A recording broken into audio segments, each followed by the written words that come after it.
Para andar numa cidade de carro, de bicicleta ou mesmo a pé, a gente precisa conhecer os diversos símbolos que existem para nos orientar melhor nessas ruas tão movimentadas. Da mesma forma, também na indústria existem símbolos que servem para ajudar o profissional da mecânica a identificar rapidamente os diversos tipos e estados de superfícies de peças. Por isso, nessa teleaula, você vai saber como os símbolos foram convencionados na mecânica, sendo representados por desenhos técnicos. Além disso, você vai aprender como é e como funciona o rugosímetro. Agora você me dá licença que a nossa teleaula está começando.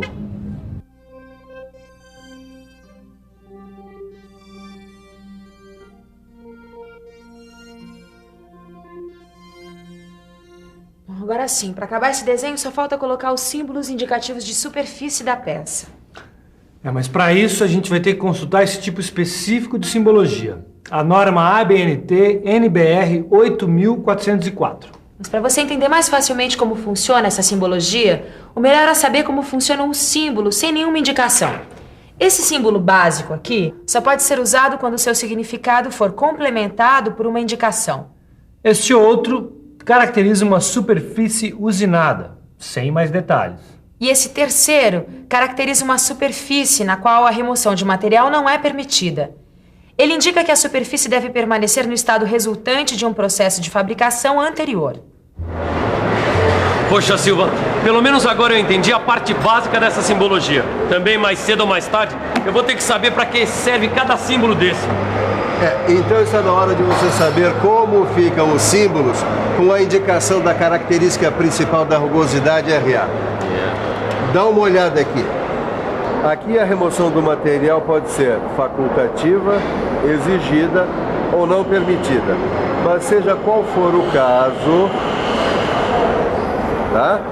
Esse símbolo é característico de uma superfície com rugosidade 3,2 micrômetros.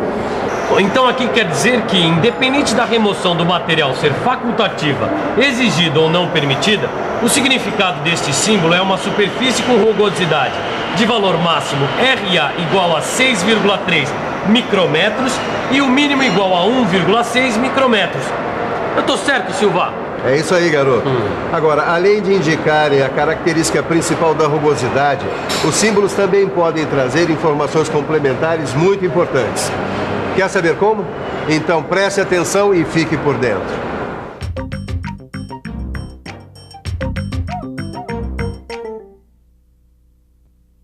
O significado deste símbolo é o do processo de fabricação, que neste caso é o de fresar. Este outro indica que o comprimento da amostragem cut-off deve ser de 2 milímetros e 5 décimos.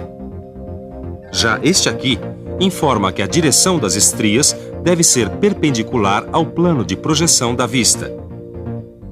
Este aqui conta que o sobremetal para a usinagem deve ter 2 milímetros.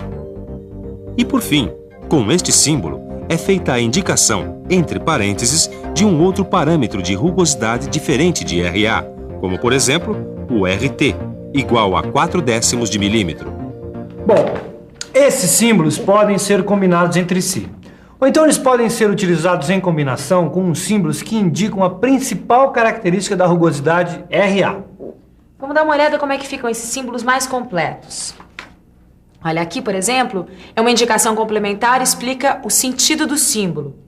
E aqui, como dá para entender, significa que uma indicação complementar explica o significado dos símbolos. Agora, pode acontecer de um desenho técnico vir com diversas especificações do estado de superfície no símbolo. Veja como elas funcionam. Em A, vem o valor da rugosidade RA em micrômetro, ou classe de rugosidade N1 até N12. Em B, está indicado o método de fabricação, tratamento ou revestimento. Em C, ficamos conhecendo o comprimento de amostra em milímetros do cut-off. No D, está a direção das estrias. No E, está a espessura de sobremetal para usinagem em milímetros. E, finalmente, o F traz outros parâmetros de rugosidade indicados entre parênteses. Agora sim, já está bom para você acompanhar com a gente como é feita a indicação nos desenhos. Olha só. É que os símbolos e inscrições devem estar orientados de modo que possam ser lidos tanto com o desenho na posição normal, como pelo lado direito. Você está vendo? Este aqui é o RA máximo que aparece no visor do rugosímetro. Tá aí um assunto que eu ainda não manjo muito bem. Visor do rugosímetro. Silva, tem os números que aparecem no visor que eu ainda não sei muito bem o seu significado. Que tal a gente aproveitar esse finalzinho do horário do almoço para acabar de vez com esse assunto? Calma, eu já vou te explicar. Antes, eu queria te falar da direção das estrias. Olha aqui. Esse símbolo está dizendo que a estria deve ser paralela ao plano de projeção da vista sobre o qual o símbolo é aplicado. Este outro mostra que a estria deve ser perpendicular ao plano de projeção da vista sobre o qual o símbolo é aplicado. E este aqui indica que as estrias devem ser cruzadas em duas direções oblíquas em relação ao plano de projeção da vista sobre o qual o símbolo é aplicado. Com este outro aqui, nós ficamos sabendo que as estrias devem ter muitas direções. Este outro informa que a direção das estrias é aproximadamente central em relação ao ponto médio da superfície ao qual o símbolo é referido. E esse último diz que a direção das estrias deve ser aproximadamente radial em relação ao ponto médio da superfície ao qual o símbolo é referido. Mas, Silva, se for preciso definir uma direção das estrias que não esteja claramente definida por nenhum desses símbolos que a gente viu... Tito, nesse caso, a estria deve estar descrita no desenho em uma nota adicional. Mas, no geral, o importante que você tem que saber é que a direção das estrias é a direção predominante das irregularidades da superfície, que geralmente são resultado do processo de fabricação. Ah, agora eu entendi, Silva. Bom, então já está na hora da gente falar do rugosímetro. Para entender melhor como funciona o rugosímetro, você pode pensar nessas antigas vitrolas. Nelas, o som que ouvimos é produzido quando a agulha entra em contato com o sulco do disco, que são essas reentrâncias aqui. Só que em vez de som, o rugosímetro produz uma medida ou uma imagem que representa a rugosidade da peça. O rugosímetro é muito usado na indústria para o controle de superfície de peças e ferramentas. Ele garante um alto padrão de qualidade nas medições e se destina à análise e resolução dos problemas de rugosidade de superfícies. E agora, para conhecer o princípio de funcionamento do rugosímetro, o melhor é conversar com a técnica que mais entende de metrologia. Não é à toa que esse aparelho é chamado de rugosímetro. Bom, pelo que você disse, ele serve para fazer avaliação de rugosidade ou textura primária, não é isso? É isso mesmo. Com o tempo, surgiram critérios para avaliação de uma textura secundária, também conhecida como ondulação. E esses aparelhos, eles foram ganhando essa nova dimensão. E por que não mudaram o nome desses aparelhos? Por uma questão de comodidade, Caio.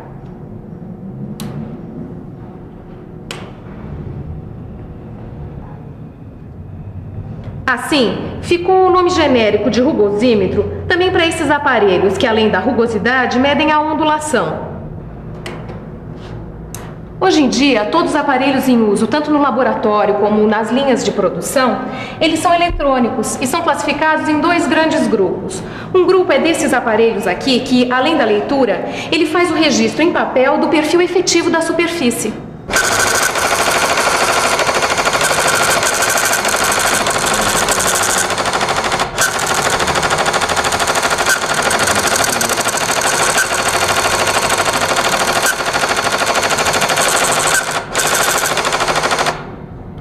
Eles têm mais uso nos laboratórios, pois também apresentam um gráfico que é importante para uma análise mais profunda da textura superficial.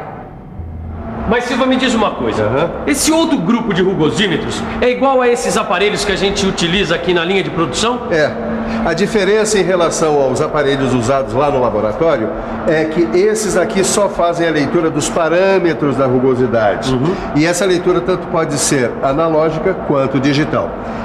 Esse grupo de aparelhos é muito usado na linha de produção. Olha aqui, é como esse rugosímetro portátil digital.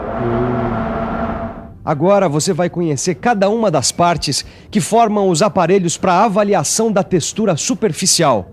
Você vai ver que a primeira delas se parece muito com uma agulha de vitrola. É o apalpador, também chamado de pick-up. Repare que ele desliza sobre a superfície que vai ser controlada, levando os sinais até a agulha exploradora das irregularidades. A unidade de acionamento é a parte que desloca o apalpador sobre a superfície numa velocidade constante e por uma distância desejável, mantendo-o sempre na mesma direção. O amplificador contém a parte eletrônica principal. Ele tem um indicador de leitura que recebe os sinais da agulha, amplia esses sinais e depois calcula em função do parâmetro escolhido. Registrador é um acessório do amplificador que em alguns casos é incorporado a ele próprio e fornece a reprodução em papel do corte efetivo da superfície. Agora eu já conheço os dois grupos de rugosímetros e sei como funcionam todas as partes do aparelho. Só falta agora colocar a mão na massa, Sofia. Ainda não, Caio. Você precisa conhecer os processos de determinação da rugosidade. Como tudo na mecânica, o processo de utilização do rugosímetro ele obedece a determinados critérios. Tá, e como é que é isso? Bom, o processo consiste no seguinte. Basicamente, em percorrer a rugosidade com um apalpador de formato normalizado, acompanhado de uma guia ou patim, em relação ao qual ele se move verticalmente. Posso tentar fazer dessa forma aqui? Pode sim, Caio. Mas repare que enquanto o apalpador acompanha a rugosidade, a guia ou patim acompanha as ondulações da superfície. O movimento da agulha é transformado em impulsos elétricos e registrado no mostrador e no gráfico. Enquanto o Caio pratica um pouco mais a forma correta de usar o rugosímetro, por que você não aproveita e faz uma boa revisão? E atenção, se liga aí que é hora da revisão. Na teleaula de hoje, você acompanhou em detalhes os diversos símbolos utilizados na indicação do estado de superfície e viu como estes símbolos são usados em desenho técnico. Aprendeu a diferença entre os dois grupos de rugosímetros. E ainda ficou sabendo como funcionam cada uma das partes deste aparelho. Se você não quiser esquecer nada do que aprendeu hoje, abra o seu livro de estudos e mãos à obra. Nele você vai encontrar exercícios que vão ajudar a fixar os novos conhecimentos. Pratique e progrida no curso profissionalizante. Até! Até a próxima!